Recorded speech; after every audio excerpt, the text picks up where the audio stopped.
గీత గీత భగవద్గీత సంవత్సరానికొకసారి గీతా జయంతని భగవంతుని మందిరంలో పెట్టి పుష్ప ధూప దీప నైవేద్యాలు పెట్టేది కాదు. హృదయ మందిరంలో జ్ఞానజ్యోతిని వెలిగించేది. గీత భగవద్గీత బంధాలు ఎలా ఉండాలనేది నేర్పేది. బాధ్యతలు ఎలా నిర్వహించాలనేది నేర్పేది.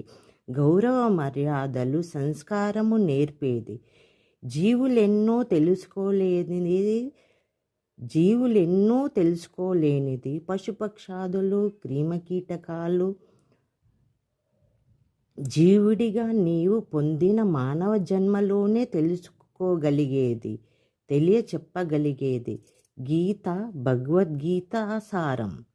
ఒడిదుడుకుల ప్రయాణం, చీకటి వెలుగుల జీవన ప్రయాణం, కాలానుసార కట్టుబాట్లు, కష్టసుఖాల కావడి మూత. ఇది మానవుడు తెచ్చుకున్న సద్దిమూట. గీత భగవద్గీత వదిలించు నీకున్న ఈ అజ్ఞానాన్ని, తెలిపించు జగన్నాటకంలో పాత్రవు నీవని.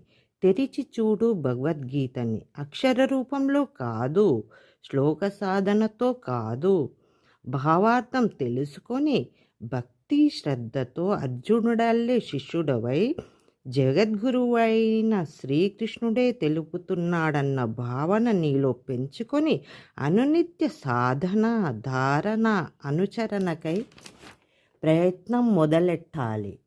బాల్యావస్థలో నుండి గీతా భగవద్గీతను పిల్లలకి అలవాటు చేసి గీతాచార్యుడే మొదటి తల్లి, తండ్రి, బంధుమిత్రుడు, ఆపత్కాలమందు ఆదుకునే ఆత్మబంధువై సదా నీకు మార్గం చూపుతూ చేయి పట్టి నడిపించే, నడవని నేర్పించే నేర్పరి యొక్క బహుమానమే ఈ భగవద్గీత.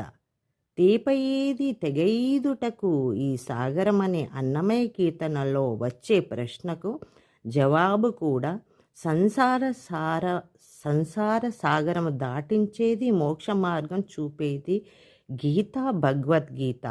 ఈరోజు గీతా జయంతి సందర్భంగా పరమాత్ముడు నాకిచ్చిన ఈ ప్రసాదం మీకు పంచుతున్నా.